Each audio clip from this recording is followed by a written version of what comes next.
The drama surrounding Angel Reese and the Chicago Sky didn't just hit a new low, it collapsed under the weight of its own expectations, live on national television. What unfolded wasn't simply a blowout loss. It was a symbolic unraveling of a franchise clinging to promise but bleeding reality. And at the epicenter of it all stood Angel Reese, the much-hyped college star who now finds herself caught between delusion and disaster in her rookie WNBA season. Heading into their game against the Phoenix Mercury, the Sky were already in freefall. A 3-9 record, a cascade of turnovers, and locker room tension that hung heavy in every timeout. But no one, absolutely no one, was prepared for what transpired on that court. This wasn't a basketball game. It was a public surrender.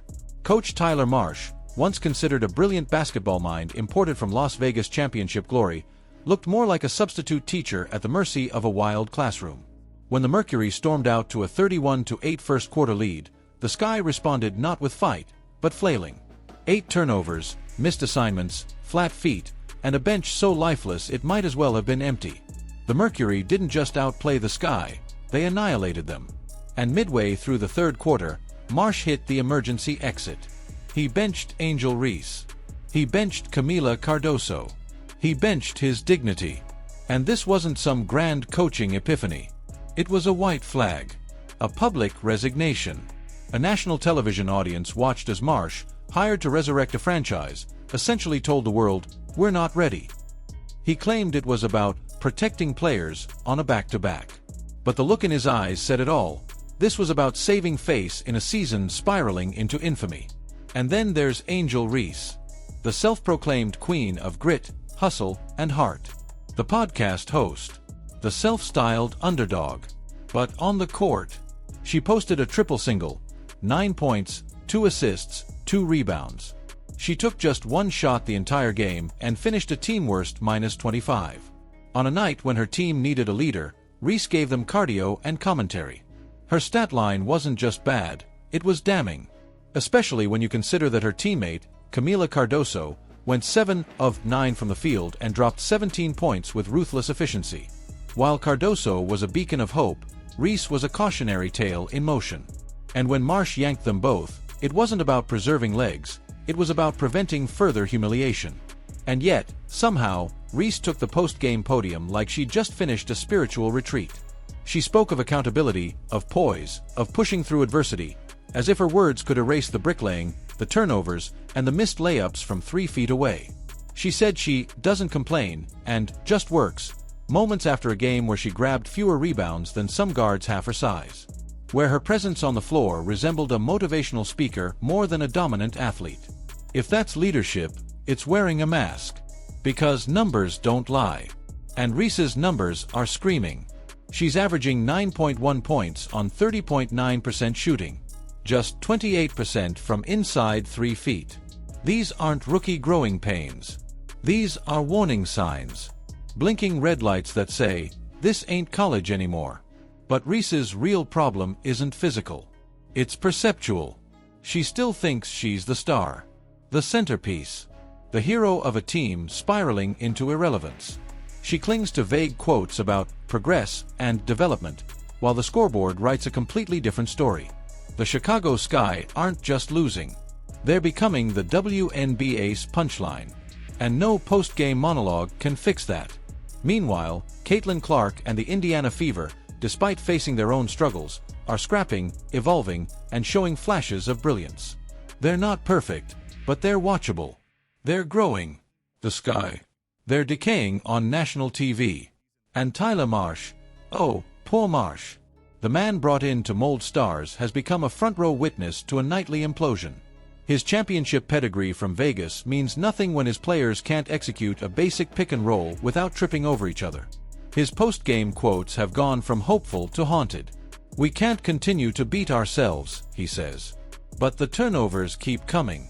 The defensive breakdowns multiply. And somewhere deep down, Marsh knows he's not coaching anymore. He's managing a crisis. This isn't just a slump. This is historic. The Sky are flirting with records for futility. A 0-4 start tied for the worst in franchise history. Opponents are shooting 45% from 3 against them, as if the Sky have mistaken closeouts for courtesy. They're giving up nearly 95 points a game and haven't held a single opponent under 90. It's a parade of failure, and the Sky are leading the march. And the saddest part? There are victims in this tragedy. Cardoso, for one, deserves better. She plays hard, shoots smart, and brings consistency. But her efforts are lost in the noise of a team melting down in real time. She looks to the bench during chaotic plays like she's asking for rescue. And who can blame her? She's stuck in a system that punishes effort and rewards delusion. Because at the top, there's no direction. The roster was built like a group project with no plan. Defense, non-existent. Shooting, sporadic. Turnovers, practically policy. Nearly 19 per game. In a league where elite teams average 13, the Sky are handing out extra possessions like it's a charity drive. They're not being outplayed. They're self-destructing. Some point to the loss of Courtney Williams as the breaking point, but truth is, this team was flawed from jump. Built on hype, not cohesion. Sold on names, not chemistry. And now, reality has come knocking, with a 30-point battering ram.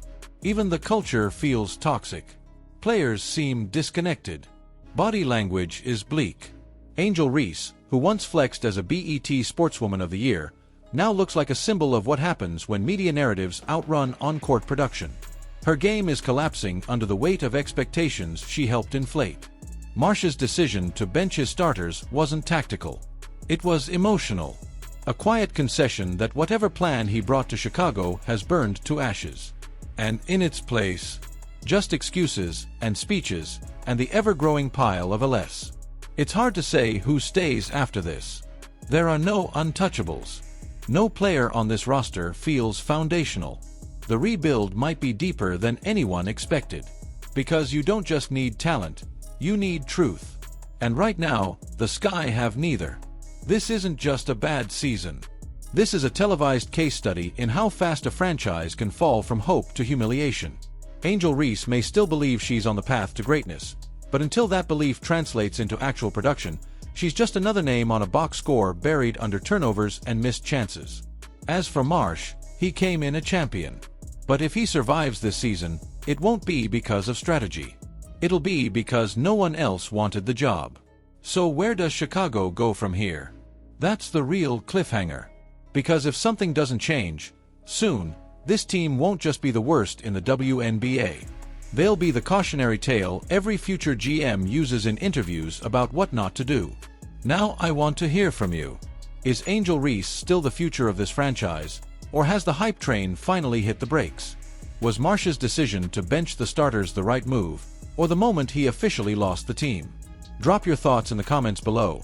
Hit like if you're as shocked as we are, and don't forget to subscribe for more deep dives into sports' most dramatic storylines.